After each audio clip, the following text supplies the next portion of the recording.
Good morning दोस्तों, आप सब कैसे हैं। आपका स्वागत है हमारे ओनो स्टडी चैनल पर। और आज दीपावली के हार्दिक मौके पर, हार्दिक पावन ऐसे अवसर, शुभ अवसर पर आप सभी को दीपावली की हार्दिक शुभकामनाएं। हैप्पी दीपावली दोस्तों। दोस्तों, आपको सभी को पता है कि ये हमारा त्यौहार दीपावली अंधकार को मिटाने का त्यौहार है, अंधकार से प्रकाश की ओर जाने का त्यौहार है। आप सब जान रहे हैं कि ये एक ऐसे पावन अवसर पर हमारे लिए, ये मतलब हमारे समाज के लिए कितनी अच्छी बात है कि हम एक ऐसे त्यौहार को सेलिब्रेट कर रहे हैं जो हमारे अंदर के अंधकार को मिटाता है।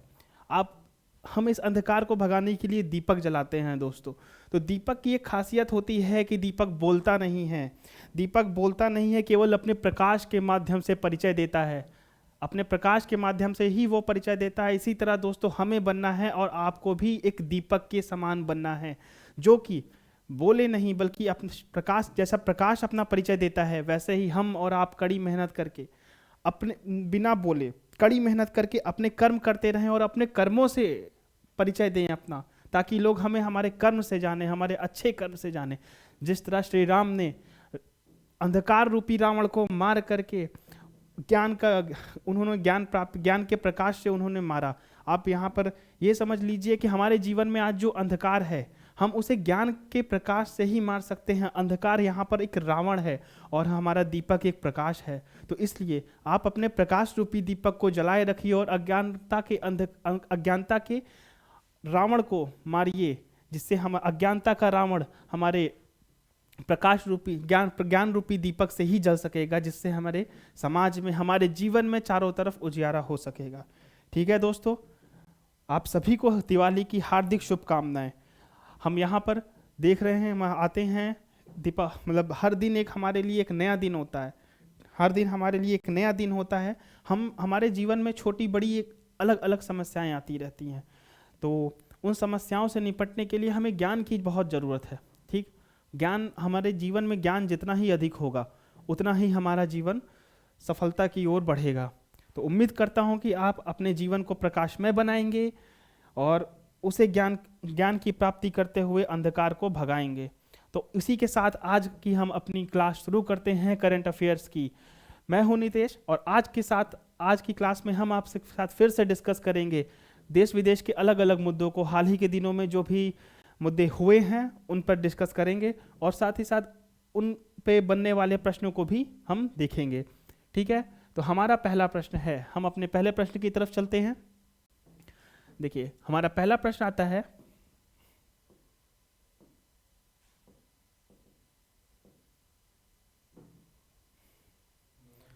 हमारा पहला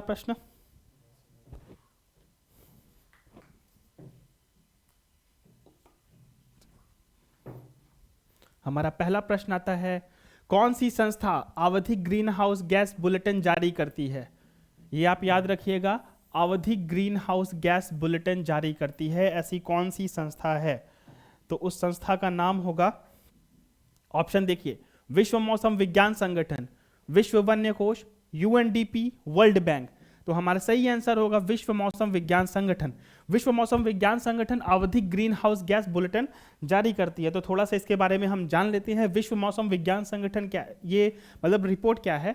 तो विश्व मौसम विज्ञान संगठन के द्वारा नवीनतम ग्रीन हाउस गैस बुलेटिन जारी किया गया है। इस रिपोर्ट के अनुसार ग्रीन हाउस गैस उत्सर्जन की बढ़ती प्रवृत्ति 2021 में जारी रही है। ठीक है, मतलब हमारे क्या, हमने जो लक्ष्य हमने ये तय किया था कि 2001 मतलब इस समय तक आने तक हम ग्रीन हाउस गैसेस को, जो हमारे पर्यावरण को नुकसान पहुंचाती हैं, उनकी उत्सर्जन की मात्रा हम कम करेंगे, लेकिन ये कम नहीं हुई है, ये 2021 में भी जारी रही है। इस रिपोर्ट में यह भी बताया गया है कि सभी 3 प्रमुख ग्रीन हाउस गैसेस, ये आपको याद रखने हैं कि 3 प्रमुख ग्रीन हाउस गैसेस कौन कौन सी हैं। 3 प्रमुख green house gases, carbon dioxide, methane और नाइट्रस ऑक्साइड। नाइट्रस ऑक्साइड में वृद्धि दर्ज की गई है। ये भी आपको याद रखने हैं कि किन 3 प्रमुख ग्रीन हाउस गैसेस में वृद्धि दर्ज की गई है। तो कार्बन डाइऑक्साइड, मीथेन और नाइट्रस ऑक्साइड में वृद्धि दर्ज की गई है। साथ ही साथ इसमें यह भी लिखा है कि यदि उत्सर्जन की गति ऐसे ही जारी रहेगी तो औसत ग्लोबल वार्मिंग पेरिस समझौते के लक्ष्य को प्राप्त नहीं कर सकेगा। और इसके पहले की क्लासेस में मैंने आपसे डिस्कस भी किया था कि हमने पेरिस समझौते में यह तय किया था कि हमें टेम्परेचर इस सदी के अंत तक 1.5 डिग्री सेंटीग्रेड से ज़्यादा नहीं बढ़ना चाहिए। 1.5 डिग्री सेंटीग्रेड से अगर तापमान बढ़ता है तो हमारी पृथ्वी के लिए एक विषम स्थिति उत्पन्न हो जाएगी, जहां पर हमारे जलवायु परिवर्तन, भूखमरी, गरीबी, बीमारी, इन सभी का सामना करना पड़ेगा। ठीक है, तो ग्लोबल वार्मिंग पेरिस समझौते के वैश्विक तापमान के लक्ष्य से अधिक हो जाएगी अगर इसी गति से CO2, CH4 और N2O में वृद्धि दर्ज की जाती रहेगी। ठीक है, ये समझ में आ गया होगा। विश्व मौसम विज्ञान संगठन के द्वारा नवीनतम ग्रीन हाउस गैस बुलेटिन जारी किया गया है, ये आपको याद रखना है। और साथ ही साथ किसमें किन किन ग्रीन हाउस गैसों में वृद्धि हुई है, तो कार्बन डाइऑक्साइड, नाइट्रस ऑक्साइड और मीथेन में वृद्धि हुई है। ठीक है, ये आपको याद रखना है। और इसने पेरिस के लक्ष्यों को प्राप्त नहीं किया है। ये क्वेश्चन आपके स्टेट PCS और अलग जो वनडे एग्जाम में वन लाइनर करके और स्टेट PCS में स्टेटमेंट बना करके भी दे सकता है। तो ठीक है, इसे आपको ऐसे ध्यान में रखना है, दोनों मतलब उसके एक्सप्लेनेशन को भी और क्वेश्चन को भी।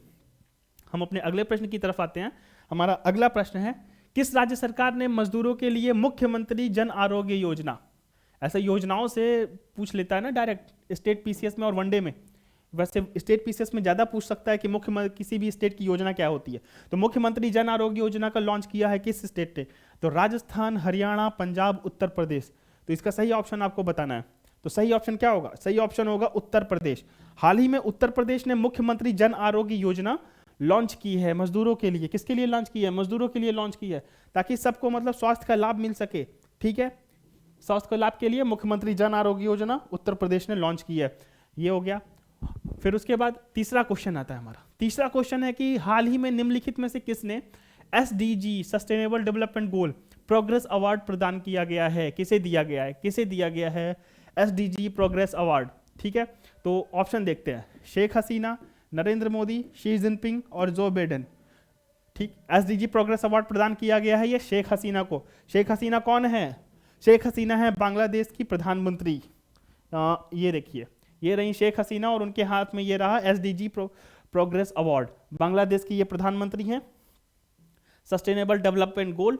और इसे जारी करने वाला कौन होता है, SDSN। ये SDG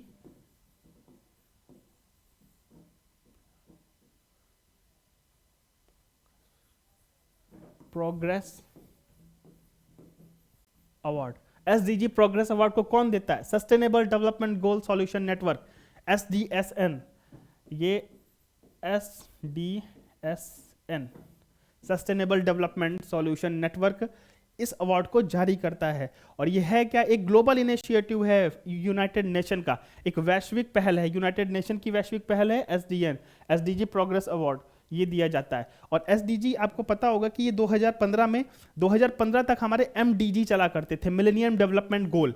ठीक है, तो 2015 में MDG के समाप्त होने के बाद ये लाए गए SDG सस्टेनेबल डेवलपमेंट गोल, जिससे हमारी हम मतलब इस सस्टेनेबल डेवलपमेंट का मतलब क्या होता है, सस्टेनेबल डेवलपमेंट का मतलब ये है कि हम अभी पृथ्वी पर वर्तमान जो भी संसाधन हमें उपलब्ध हैं उनका ऐसे प्रयोग करें जिससे हमारी आने वाली पीढ़ियों के लिए उनकी आवश्यकताओं को पूरा किया जा सके। वो अपनी आवश्यकताओं को बिना किसी मतलब हेजिटेशन के अपनी आवश्यकताएं पूरी कर सके इन्हीं संसाधनों से।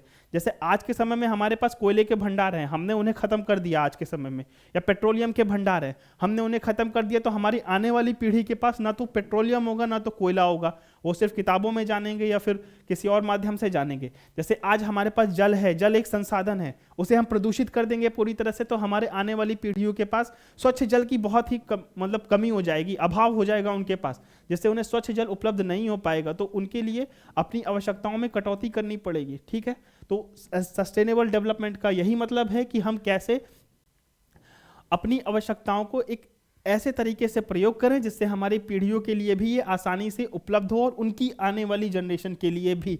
तो 2015 में SDG बनाया गया, इसके तहत 15 गोल दिए गए थे, 15 गोल हमारे लिए दिए गए, जिसमें 17 गोल सेट किए गए थे। हर देश के लिए इन 17 गोल को प्राप्त करना एक लक्ष्य बनाया गया है कि हर देश को ये प्राप्त करना होगा।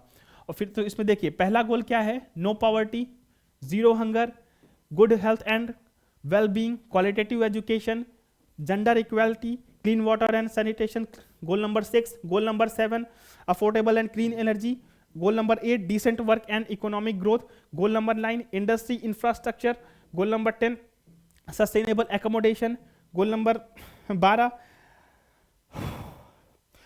12 होगा प्रोडक्शन पे, गोल नंबर 13 है climate action, goal number 14 life below water, goal number 15 life on land, goal number 16 होगा piece justice and institution, goal number 17 है हम पूरे सभी देशों की सहभागिता, लक्ष्यों को प्राप्त करने के लिए सभी देशों की सहभागिता। तो आपसे ये पीसीएस के एग्जाम में एक बार पूछा भी गया था कि गोल नंबर 6 क्या है। उत्तर प्रदेश पीसीएस में आई थिंक 2017-18 के पेपर में ये पूछा गया था कि SDG 6 क्या है। तो ऑप्शन दिए हुए थे क्लीन वाटर एंड सैनिटेशन, स्वच्छ जल एवं स्वच्छता, नो पॉवर्टी मतलब गरीबी नहीं है, भूख नहीं है, और good health and well being.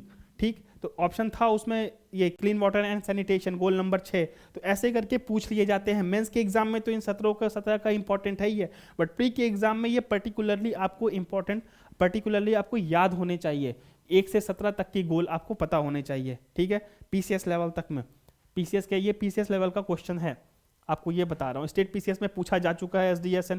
तो एक बार क्वेश्चन हम देखते हैं, SDG प्रोग्रेस अवार्ड किसे दिया गया है, और ये इंपॉर्टेंट क्वेश्चन बन जाता है। SDG से रिलेटेड जो भी क्वेश्चन है वो इंपॉर्टेंट हो जाते हैं अपने आप ही। तो SDG progress award Sheikh Hasina को दिया गया है। ठीक है, इसे प्रोग्रेस अवार्ड को देता कौन है, UNSDN देता है, SDSN देता है। और हमारे कितने गोल हैं, 17 गोल हैं, जिन्हें लाया गया था 2015 में। ठीक है, 2030 तक इनकी अवधि है, 2030 तक इनकी अवधि है, 17 गोल है। ठीक है, समझ में आ गई होगी ये चीजें। हम अपने अगले प्रश्न की तरफ चलते हैं। हमारा अगला प्रश्न है, हाल ही में चर्चा में रही स्टैंड अप इंडिया योजना की अवधि कब तक बढ़ाई गई है। स्टैंड अप इंडिया योजना, ठीक, तो ऑप्शन देखते हैं। इसकी अवधि बढ़ा दी गई है 2023, 2024, 2025 और इनमें से कोई नहीं। कब तक बढ़ाई गई है, तो इसका सही ऑप्शन होगा 2025 तक। तो 2025 तक स्टैंड अप इंडिया योजना की अवधि बढ़ा दी गई है। थोड़ा सा इसके बारे में जान लेते हैं, ये है क्या। देखिए, ये रहा स्टैंड अप इंडिया का logo, stand up India endeavour and process. ठीक है, तो स्टैंड अप इंडिया स्कीम की शुरुआत कब हुई थी, इसकी शुरुआत हुई थी 2016 में। ये आपसे पूछ सकता है कथन के तौर पर पीसीएस के एग्जाम में। वनडे एग्जाम में तो ये पूछेगा कब तक बढ़ाई गई, 2025 तक कर दी गई है। लेकिन ये शुरू कब हुई थी ये तो पूछ सकता है ना पीसीएस के एग्जाम में। तो ये शुरू हुई थी 2016 में। तो स्टैंड अप इंडिया योजना का उद्देश्य क्या है, अब इसका उद्देश्य देख लेते हैं। उद्देश्य क्या है, बैंक की प्रत्येक शाखा से कम एक अनुसूचित जाति या अनुसूचित जनजाति या एक महिला उद्यमी, ठीक है, ये 3 चीजें आपको याद रखनी है। अनुसूचित जाति, अनुसूचित जनजाति, महिला उद्यमी द्वारा ग्रीनफील्ड परियोजना के लिए, ठीक है, ये आप ध्यान रखिएगा, ग्रीनफील्ड परियोजना। ठीक है, ग्रीनफील्ड परियोजना की स्थापना करने के लिए 10 लाख से 1 करोड़ तक के ऋण की सुविधा प्रदान कराना है।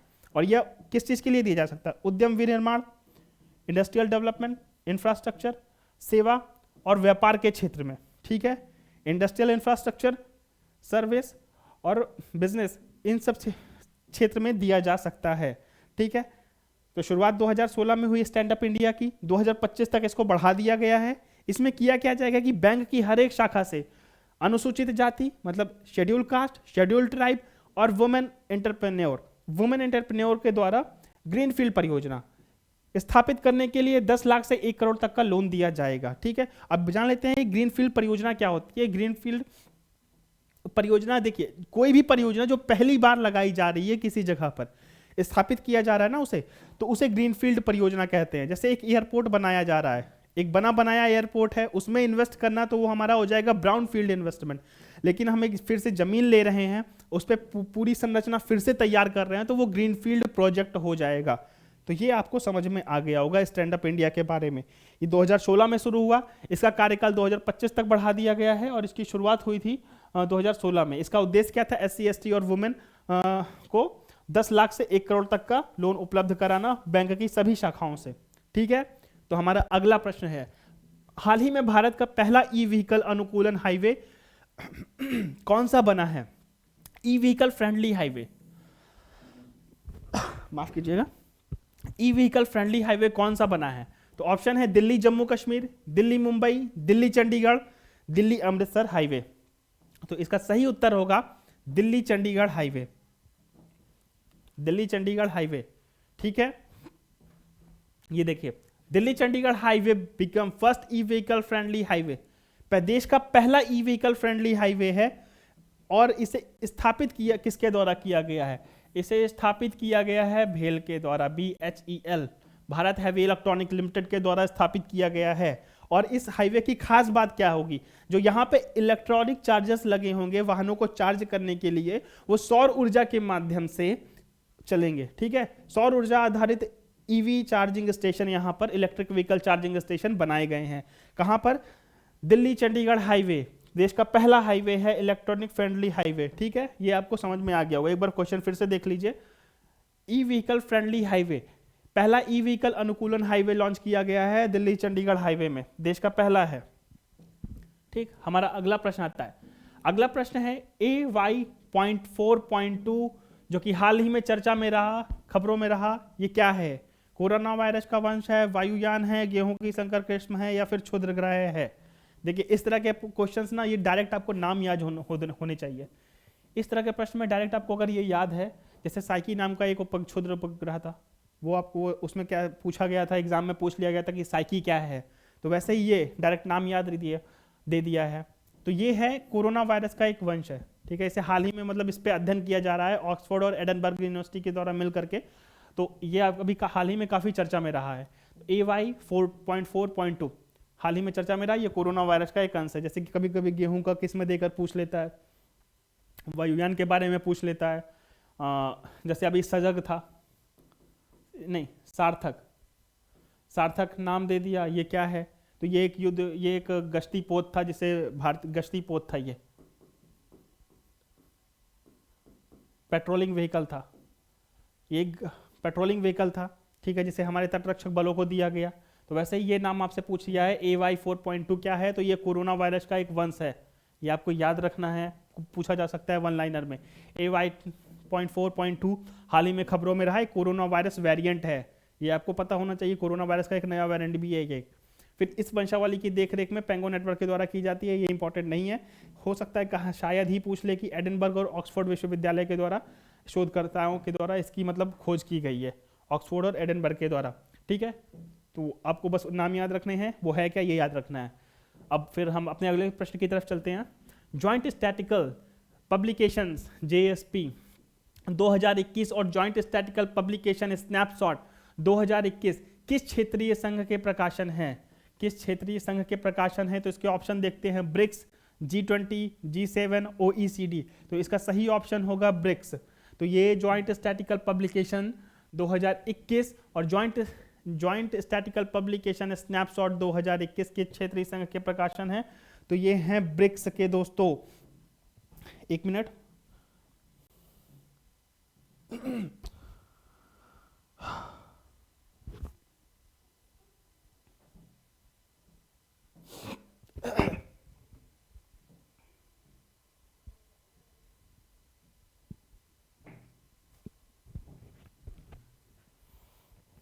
ठीक है,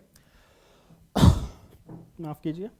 ब्रिक्स के हैं जॉइंट स्टैटिकल पब्लिकेशंस 2021 और जॉइंट स्टैटिकल स्नैपशॉट 2021। ये किस क्षेत्रीय संस्था के प्रकाशन है? तो ये ब्रिक्स के प्रकाशन है।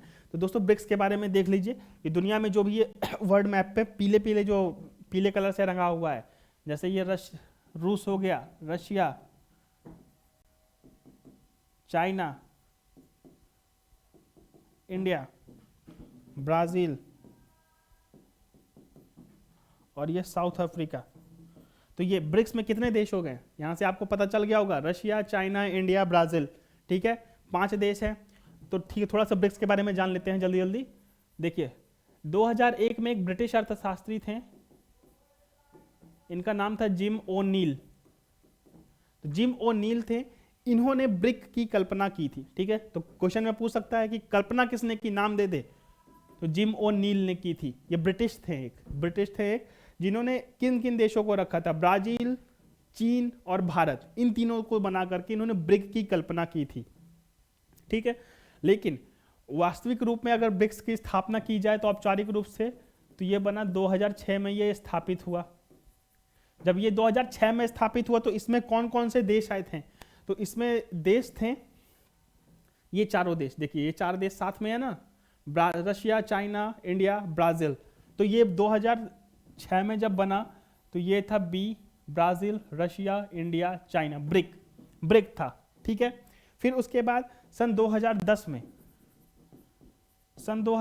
में ये साउथ अफ्रीका आप देख रहे होंगे, सन 2010 में यहाँ से साउथ अफ्रीका भी जुड़ गया। फिर उसके बाद 2010 के बाद से ये बन गया ब्रिक्स। 2010 के बाद ये ब्रिक्स बन गया। तो इन देशों का एक कॉमन बैंक भी है, ब्रिक्स बैंक, ठीक है, या इसे न्यू डेवलपमेंट बैंक भी बोला जाता है। कॉमन बैंक है ब्रिक बैंक। ये आपको ध्यान रखना है कि कब बना है ब्रिक, कौन सी रिपोर्ट जारी की है, ये पूछा जा सकता है। Joint statistical publication 2021, joint statistical snapshot 2021 BRICS ने जारी की। और भी हाल ही में ब्रिक्स की अध्यक्षता भारत ने की थी, 13वां सम्मेलन था, उसकी अध्यक्षता भारत ने की थी। तो ये आपको पूछा जा सकता है ये एग्जाम में। इसकी स्थापना से संबंधित, इसका विचार किसके मन में आया उससे संबंधित, इसका विचार जिम ओ'नील के मन में आया था। इसकी स्थापना जो ये इसको स्थापित किया गया था तब इसका नाम ब्रिक था सन 2006 में, और 2010 में जब साउथ अफ्रीका जुड़ा तब से ये ब्रिक्स हो गया। इनका खुद का एक बैंक है इन 5 देशों का, जिसे न्यू डेवलपमेंट बैंक कहते हैं या ब्रिक्स बैंक कहा जाता है। ठीक ठीक है, हम अपने अगले प्रश्न की तरफ चलते हैं। देखिए, हाल ही में ग्लासगो में कोप 26 जलवायु शिखर सम्मेलन में छोटे द्वीपीय राष्ट्रों के बुनियादी ढांचे के विकास के लिए infrastructure for resilient island state, infrastructure for resilient island state पहल की शुरुआत किसने की? हमारे पीएम नरेंद्र मोदी ने, ब्रिटिश पीएम बोरिस जॉनसन, और अमेरिकन राष्ट्रपति जो बाइडेन, इजरायली प्रधानमंत्री नेफ्ताली बेनेट। ठीक, तो इतने ऑप्शन हैं, तो इसका सही उत्तर होगा पीएम नरेंद्र मोदी ने छोटे द्वीपीय राष्ट्रों के लिए, छोटे द्वीपीय राष्ट्रों के बुनियादी ढांचे के विकास के लिए infrastructure for resilient island states पहल की शुरुआत की। तो इस पहल में करना क्या है? इस पहल में यह करना है कि देखिए, जलवायु परिवर्तन हो रहा है। कोप 26 की ग्लासगो में जो बैठक हो रही है जलवायु परिवर्तन माफ कीजिए, जलवायु परिवर्तन में कोप 26 की जो बैठक हो रही है, जलवायु परिवर्तन के विषय में जो बैठक हो रही है कोप 26 में ग्लासगो में, इसमें चर्चा की जा रही है कि जलवायु परिवर्तन जो हो रहा है उसे कैसे रोका जाए, जलवायु परिवर्तन को कैसे रोका जाए। ठीक है, इस बात पे चर्चा की जा रही है कि कौन कौन से उपाय अपनाए जाए जिससे ग्रीन हाउस गैसों का उत्सर्जन कम हो, समुद्र का जलस्तर कम से कम बढ़े, और साथ ही साथ हमारे जो ग्लेशियर्स पिघल रहे हैं वो कम से कम हो, हमारा पर्यावरण नष्ट हो रहा है वो नष्ट होना रुक जाए, इसके लिए प्लान बनाए जा रहे हैं। ठीक है, इन सब की चर्चा पर्यावरण का, जब कभी पर्यावरण की क्लासेस ली जाएंगी तो मैं उनमें डिटेल से करूंगा, पूरे मतलब इसका इतिहास क्या है और इसका विकास कैसे हुआ, आज हम इतने मतलब कोप 26 तक कैसे पहुंचे, इसके पहले के जितने भी कोप हैं उन सब पे चर्चा की जाएगी, लेकिन पर्यावरण की क्लास में। लेकिन अभी के लिए जानिए, कोप 26 में जो जलवायु परिवर्तन की बात की जा रही है, तो इसमें हमारे प्रधानमंत्री नरेंद्र मोदी जी ने infrastructure for resilient island state पहल शुरू की है छोटे द्वीपों के लिए। देखिए, कोई भी अगर जलवायु परिवर्तन आता है, जलवायु परिवर्तन होता है, तो सबसे ज्यादा विकास, सबसे ज्यादा जो प्रभाव पड़ेगा, कुप्रभाव पड़ेगा, वो छोटे छोटे द्वीप हैं, जो द्वीपीय देश हैं, जैसे इंडोनेशिया हो गया, मालदीव हो गया, और फिर जो इधर के अल सल्वाडोर जैसे छोटे छोटे देश हो गए, द्वीपीय देश हो गए, उन सब पे ज्यादा प्रभाव पड़ेगा। ठीक है, माइक्रोनेशिया के जो भी देश है प्रशांत महासागर के पास, कैरेबियाई द्वीप जो भी हैं, तो उन पे ज्यादा प्रभाव पड़ना है। क्यों? अगर समुद्र की जलस्तर, क्योंकि उनकी जो अर्थव्यवस्था है वो समुद्र आधारित अर्थव्यवस्था है, पर्यटन आधारित अर्थव्यवस्था है। ठीक है, दुनिया की जीडीपी में वो, और एक खास बात यह है कि दुनिया की जीडीपी में वो केवल 1% का योगदान देते हैं। फिर भी दुनिया की जीडीपी का दुनिया की जो उत्सर्जन होता है, अगर विश्व के जितने मानचित्र पे जितने भी द्वीप हैं, विश्व के मानचित्र पर देखिए, ये विश्व का हमारा मानचित्र हो गया।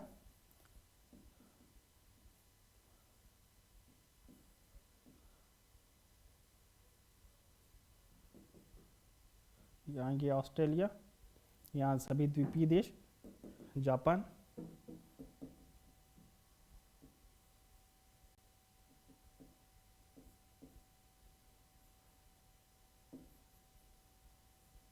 अमेरिका, यहाँ पे छोटा सा ये जो विश्व का मानचित्र है, देखिए यहाँ पे बहुत सारे द्वीप हैं, यहाँ पर द्वीप हैं, यहाँ पर कुछ है, यहाँ पर द्वीपों की एक श्रृंखला पाई जाती है, यहाँ पर द्वीप है, यहाँ पर भी है। ये जो छोटे छोटे द्वीप है ना, सबसे अगर जलवायु परिवर्तन होता है, इनकी जो अर्थव्यवस्था है समुद्र आधारित अर्थव्यवस्था है, और जितना भी दुनिया भर में ग्रीन हाउस गैसों का उत्सर्जन होता है 1% ये केवल उत्सर्जित करते हैं, और उस 1% में उत्सर्जन करने के बावजूद भी सबसे ज्यादा खतरे में यही है, सबसे ज्यादा खतरा इन्हीं लोगों को है। क्योंकि अगर जलवायु परिवर्तन होता है समुद्र का जलस्तर बढ़ेगा, ठीक है, भूखमरी फैलेगी, जलवायु परिवर्तन होगा तो कृषि प्रभावित होगी, समुद्र का जलस्तर बढ़ेगा तो इनके कुछ द्वीप तो गायब ही हो जाएंगे नक्शे से, ठीक है, ये आपको नक्शे से कुछ द्वीप गायब हो गए, जलवायु परिवर्तन हुआ, इनकी जमीन बेकार हो गई, तो इन्हें तो ओवरऑल इन्हें बहुत खतरा है जलवायु परिवर्तन से। तो ठीक है, तो इन्हें बचाने के लिए शुरुआत की गई है infrastructure for resilient island state की, पीएम नरेंद्र मोदी ने की है, किस सम्मेलन में, COP 26 में। ठीक, ये आपको समझ में आ गया होगा। ठीक, तो हम अपने अगले प्रश्न की तरफ चलते हैं। हमारा अगला प्रश्न है, हाल ही में किस मंत्रालय के द्वारा गंगा नदी डॉल्फिन के बचाव हेतु एक गाइडलाइन जारी की गई है? गंगा नदी डॉल्फिन, ये चर्चा में रहती है, हर साल चर्चा में रहती है। जल शक्ति मंत्रालय, इसको ऑप्शन देखते हैं, जल शक्ति मंत्रालय, ऑप्शन बी पर्यावरण एवं जलवायु परिवर्तन मंत्रालय, ऑप्शन सी ग्रामीण विकास मंत्रालय, ऑप्शन डी पेयजल एवं स्वच्छता मंत्रालय। ठीक, तो इसका सही ऑप्शन होगा जल शक्ति मंत्रालय। इसका सही ऑप्शन है जल शक्ति मंत्रालय के द्वारा गंगा नदी डॉल्फिन एवं के बचाव हेतु एक गाइडलाइन जारी की गई है। ठीक, ये देखिए, ये है गंगा नदी डॉल्फिन, ये जन्म से अंधी होती है, इसकी दृष्टि बहुत ही कम होती है। एक बार फिर से देख लीजिए, गंगा नदी डॉल्फिन, इसको सूसू मछली भी कहते हैं। देखिए, इसका एक्सप्लेनेशन देख लेते हैं। हाल ही में जल शक्ति मंत्रालय के द्वारा गंगा नदी के डॉल्फिन के बचाव के लिए गाइडलाइन जारी की गई है, और आपको याद करने वाली चीज ये है कि इसे 2009 में राष्ट्रीय जलीय पशु के रूप में मान्यता दी गई थी। ठीक है, राष्ट्रीय जलीय पशु घोषित किया गया था सन 2009 में, ये आपको याद रखना है। और गंगा नदी डॉल्फिन केवल मीठे पानी में रह सकती है, मतलब ये क्लीन वाटर में रह सकती है, समुद्र में नहीं रहती है, नदियों में पाई जाएगी, और ये वास्तव में दृष्टिहीन होती है, मैं आपको पहले भी बता चुका हूँ, ये देख नहीं सकती है। ठीक है, मीठे पानी में रहती है, और ये मतलब अल्ट्रासोनिक ध्वनियों का उत्सर्जन करके शिकार करती है अपने माइंड से। जो इसका यहाँ पर आप देख रहे होंगे, जिसका ये वाला हिस्सा है ना, ये माइंड वाला हिस्सा, यहाँ से ये अपने अल्ट्रासोनिक ध्वनि निकालती है। अल्ट्रासोनिक ध्वनि का मतलब जैसे चमगादड़ क्या करता है, अपने मुंह से अल्ट्रासोनिक ध्वनि निकालता है, जो भी वस्तु होगी सामने उस पर से टकरा के फिर से इसको दिमाग में जाती है, चमगादड़ के दिमाग में। तो चमगादड़ को दिशा, कोण सबका ज्ञान पता हो जाता है, एंगल, किस एंगल पर वो जीव बैठा है जिससे उसे खाना है, या फिर किस एंगल पर है जिसका उसे शिकार करना है। तो वैसे इस मछली के ऊपर होता है, एक तरीके से जाती है तरंगे, वस्तु से टकराती हैं और इसके दिमाग में आती हैं, तो इसके दिमाग में एक मैप क्रिएट हो जाता है, जिसकी वजह से ये शिकार करती है। ठीक है, अल्ट्रासोनिक ध्वनि का उत्सर्जन करके शिकार करती है, जो मछली एवं अन्य शिकार से परावर्तित होती है, जिससे वे अपने दिमाग में एक छवि बना लेते हैं। इसे सुसु मछली भी कहा जाता है। ठीक है, तो इसमें याद करने वाली चीजें हैं, 2009 में राष्ट्रीय जलीय पशु के रूप में घोषित किया गया, मीठे पानी में रह सकती हैं और वास्तव में दृष्टिहीन होती हैं। अब बात करते हैं इनके संरक्षण के लिए क्या क्या किया गया है। तो इनके संरक्षण के लिए किया गया है, कुछ प्रयास किए गए। देखिए, भारतीय वन्यजीव संरक्षण अधिनियम 1972 की अनुसूची 1 में शामिल किया गया है। लुप्त प्राय प्रजातियों के अंतर्राष्ट्रीय व्यापार पर कन्वेंशन, मतलब साइट्स कन्वेंशन की परिशिष्ट 1 में शामिल किया गया है। IUCN की परिशिष्ट 1 में शामिल किया गया है। प्रवासी प्रजातियों का संरक्षण, कंजर्वेशन और माइग्रेटरी स्पीशीज का में इसे परिशिष्ट 2 में शामिल किया गया है, कि मतलब ये ज्यादा प्रवास नहीं करती हैं। बट अनुसूची 1 में शामिल होने का मतलब वाइल्ड लाइफ प्रोटेक्शन एक्ट के साइट्स की अनुसूची 1 में शामिल है, और IUCN की अनुसूची 1 में शामिल, मतलब इसे बहुत ही ज्यादा संकट है इसके आवास में, जहां ये रह रही है वहां पर इसके आवासीय संकट इसे उपलब्ध हो रहा है, आवासीय संकट हो गया है इसे। ठीक, ये आपको याद होने चाहिए, पता होना चाहिए, पीसीएस के एग्जाम में ये पूछ सकता है, अलग अलग जो भी स्टेट पीसीएस है उसमें पूछे जा चुके हैं, और आगे भी पूछा जाएगा। ये आपको याद रखना है। राष्ट्रीय गंगा नदी डॉल्फिन दिवस कब मनाया जाता है? तो 5 अक्टूबर को सेलिब्रेट किया जाता है। डॉल्फिन अभ्यारण्य हाल ही में बनाया गया है। डॉल्फिन अभ्यारण्य, डॉल्फिनों के लिए एक अभ्यारण्य बनाया गया है, विक्रमशिला गंगा डॉल्फिन अभ्यारण्य, और ये है कहाँ? भागलपुर, बिहार के भागलपुर में विक्रमशिला गंगा डॉल्फिन अभ्यारण्य बनाया गया है। ये आपको पता होना चाहिए। इसके साथ ही साथ एक थोड़ी सी अलग सी एडिशनल इंफॉर्मेशन दे दूं कि डॉल्फिन की जो मीठे पानी की जो डॉल्फिन है, वो देखिए, गंगा डॉल्फिन तो है, इसके अलावा 3 प्रजातियां और है। 3 प्रजातियों में पहली है बैजी, भूलन और बोटो।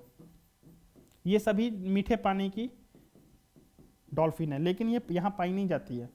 ये पाई जाती है चीन में, पाई जाती थी, ये विलुप्त हो चुकी है दोस्तों। बेंजी डॉल्फिन है, ये विलुप्त हो चुकी है चीन के यांगत्जी नदी, चीन की यांगत्जी नदी में ये पाई जाती थी, ये विलुप्त हो चुकी है। फूलन जो है अभी भी है, ये सिंधु नदी, पाकिस्तान, सिंधु नदी में ये पाई जाती है। और बोटो ये अमेजन नदी में पाई जाती है,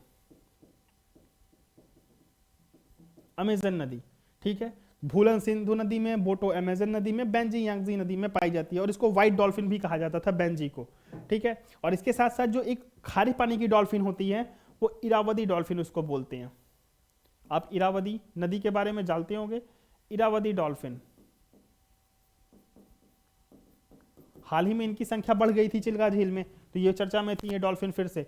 इरावदी, इरावदी डॉल्फिन है, ये खारे पानी की डॉल्फिन है। और इस पर क्वेश्चन पूछा जा चुका है कि इरावदी डॉल्फिन निम्नलिखित में से किस क्षेत्र में पाई जा, कहां पर पाई जाती है। तो ऑप्शन दे दिया था चिल्का झील, इरावदी नदी, साथ ही गंगा नदी। तो इसमें जो ऑप्शन था गंगा नदी, तो वो तो गलत हो जाएगा, क्योंकि इरावदी डॉल्फिन जो थी वो खारे पानी की डॉल्फिन थी। तो इसलिए इसमें दो ही ऑप्शन सही होते हैं, इरावदी नदी में या फिर चिल्का झील में, ठीक है, पुलिकट झील में। तो इस तरह से ये खारे पानी की जगहों पर ये पाई जाती हैं, आपको इतना ध्यान रखना है, ठीक है।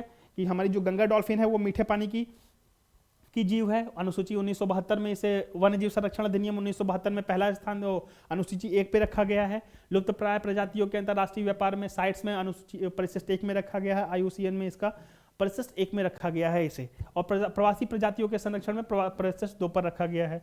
गंगा नदी डॉल्फिन दिवस मनाया जाता है 5 अक्टूबर को। और विक्रमशिला डॉल्फिन अभ्यारण्य बनाया गया है भागलपुर बिहार में, इसके अभ्यारण्य संरक्षण के लिए, ठीक है। और जल शक्ति मंत्रालय के द्वारा डॉल्फिन को लेकर के एक गाइडलाइन जारी की गई है, ये आपको याद रखना है। और 2009 में जलीय पशु घोषित किया गया था, ठीक है। ये क्वेश्चन आपको समझ में आ गया होगा। इन सब की चर्चा हम कभी पर्यावरण की क्लासेस में करेंगे कि वन्य जीव संरक्षण अधिनियम, साइट्स, IUCN, प्रवासी प्रजातियों का संरक्षण, ये सब है क्या, ये हम पर्यावरण की क्लास जब करेंगे तो उसमें पूरी डिटेल से इसके बारे में हम जानेंगे, इन सब अधिनियमों के बारे में। तब तक के लिए हम अपने करंट अफेयर के अगले प्रश्न पर चलते हैं। राष्ट्रीय आयुर्वेद दिवस कब मनाया गया? आयुर्वेद दिवस कब मनाया गया? हाल ही में आयोजित किया गया था 2 नवंबर को, 2 नवंबर को इसको मनाया गया। देखिए आयुर्वेद जो हमारा है धन्वंतरी, धन्वंतरी जो अभी हाल ही में हम लोगों ने दीपावली के जो पहले होता है, मतलब 2 तारीख को क्या था, धनतेरस, धनतेरस जो आयोजित किया जाता है, ये धन्वंतरी हमारे एक चिकित्सक थे, तो इन्हीं के नाम पर आयुर्वेद, राष्ट्रीय आयुर्वेद दिवस मनाया जाता है। धन्वंतरी एक प्राचीन भारत में एक चिकित्सक का नाम है, जिसके मतलब धनतेरस भी इसी से ही रिलेटेड है। तो 2 नवंबर को ही मनाया जाता है, ठीक है, आप इतना जानिए। राष्ट्रीय